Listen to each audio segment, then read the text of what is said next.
Bonjour, c'est Pierre Huguet. Dans cette deuxième vidéo sur la réalisation d'un simulateur de fusée, on va essayer de répondre aux demandes qui ont été faites à la fin de la vidéo précédente dont le lien est rappelé ici. Ce qui était demandé, c'est d'identifier le ou les objets à modéliser, les paramètres ou variables qui les décrivent ou qui décrivent l'état du système, les règles et les lois qui s'appliquent, les événements, les actions à prendre, et puis l'état initial et les conditions de fin du simulateur. Ça correspond en fait à formaliser le contexte dans lequel on va développer le simulateur, et ça va nous permettre de formaliser le problème à résoudre. Personnellement, j'ai identifié la fusée comme objet, avec comme variable descriptive son altitude, sa vitesse et le moteur, qui peut être allumé ou éteint. Comme règle, on a le fait que l'accélération dépend du fait que le moteur soit allumé ou pas, avec la gravité seule ou avec la gravité plus la poussée si le moteur est allumé. Et à chaque seconde, la vitesse de la fusée augmente de l'accélération et l'altitude diminue de la vitesse de la fusée. Par ailleurs, si le moteur est allumé, la consommation augmente de 1. J'ai vu 4 événements: le démarrage de l'application, le lancement d'une simulation, le fait d'appuyer sur la flèche haute pendant la simulation pour allumer le moteur, et puis quand le sol est touché par la fusée, c'est-à-dire quand l'altitude est inférieure ou égale à 0. Alors, si vous avez trouvé des choses différentes, ou si vous en avez trouvé la moitié ou même un tiers, eh bien, c'est déjà très bien. Ce que je dois vous dire, c'est que moi, il m'a fallu plus d'une journée pour arriver à cette conclusion. Donc, on n'arrive pas à la bonne liste du premier coup. Mais l'important, avant de commencer à programmer, c'est d'avoir une liste des objets et une description des variables du système que vous pourrez ensuite améliorer ou préciser. Alors, je vais encore vous casser les pieds une petite minute pour des aspects méthodologiques, en vous rappelant ce qu'est un algorithme.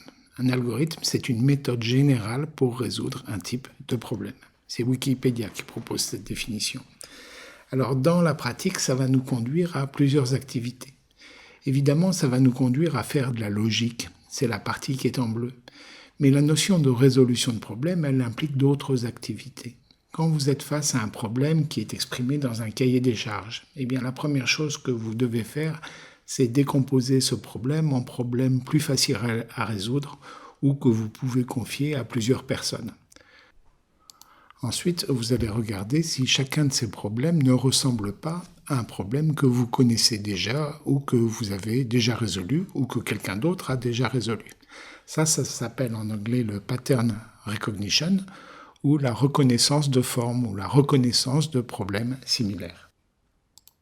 La troisième activité qui est très importante correspond à ce que je vous ai demandé de faire, qui est de décrire les objets et les données de votre projet. C'est ce qu'on appelle la représentation des données et l'abstraction. Et une fois que vous avez un bon modèle de vos données, eh bien ça va devenir beaucoup plus facile d'aborder les aspects logiques. Dans la suite du cours, on va faire un peu d'algorithmique pure, en particulier avec les méthodes de tri sur les données. Mais de manière générale, le sujet des algorithmes, il est presque toujours abordé en relation avec la question de la structure des données. Enfin, si vous envisagez l'algorithmique comme une méthode générale de résolution des problèmes, comme le propose Wikipédia, eh bien vous devez vous intéresser aux 4 sujets que l'on regroupe sous le terme de computational thinking, ou de pensée informatique, ou de pensée algorithmique en français, et vous trouverez de plus en plus de cours sur ce thème. On va maintenant revenir à notre simulateur dont on va caractériser les objets, les données, les événements et les actions. Au niveau des objets, il n'y en a qu'un, c'est la fusée. Et elle est caractérisée par son altitude, sa vitesse VY, le fait que le moteur soit allumé ou éteint, et la consommation totale depuis le début d'essai. Au niveau du simulateur lui-même, on a aussi des constantes, par exemple l'accélération de la gravité et l'accélération moteur, de même que la vitesse max à laquelle elle peut arriver au sol.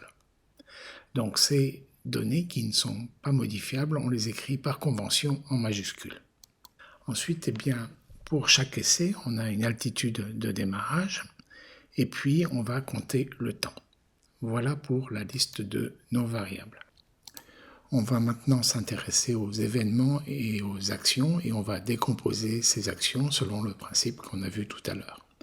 Alors au démarrage, avec le drapeau vert, on va initialiser le simulateur et on va lancer une simulation. Et on va aussi pouvoir relancer une simulation quand on clique sur la fusée.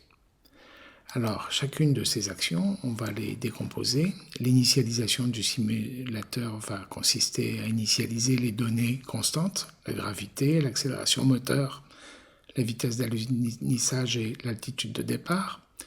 Et puis, on va lancer une simulation en l'initialisant, c'est-à-dire en remettant la fusée à l'altitude max, en réinitiant la vitesse, le temps et la consommation. Et ensuite, on va pouvoir dérouler une simulation. Cette simulation, on va la traiter en répétant dans une boucle jusqu'à ce que le sol soit touché, la vérification du fait que le moteur est allumé ou pas, puis le déplacement correspondant de la fusée. Ça nous donne donc une première fonction qui va examiner si la flèche haute est pressée. Et puis, en fonction de l'état du moteur, on va déplacer la fusée et on va mettre à jour la consommation. Et puis une fois que le sol a été touché par la fusée, on va évaluer le résultat. Et par exemple, si la vitesse d'alunissage dépasse la valeur max autorisée, elle va exploser. Ce que vous aurez peut-être remarqué, c'est que le fait que la flèche soit pressée n'est pas un événement, mais c'est testé dans cette procédure. De la même manière, le fait que le sol soit touché n'est pas un événement, mais c'est une condition de la boucle. Alors ça fait partie des modifications que vous pouvez apporter à votre analyse initiale. Et au lieu d'avoir 4 événements ici, je vais en avoir que 2. Et la notion de flèche pressée et de sol touché, je vais le traiter comme capteur ou comme condition. Voilà.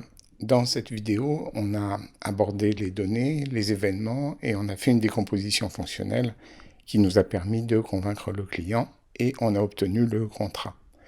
Dans la vidéo suivante, on va voir comment coder la première partie de l'application qui correspond à gérer les événements de démarrage et de clic sur la fusée pour lancer une simulation.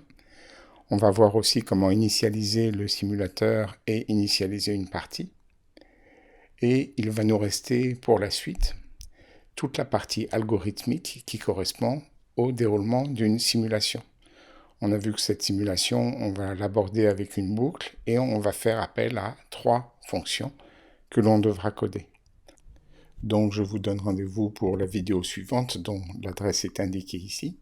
On va coder la partie gestion de l'application et on fera aussi une analyse fonctionnelle de la partie algorithmique avec la réalisation d'un diagramme de flux. À tout à l'heure.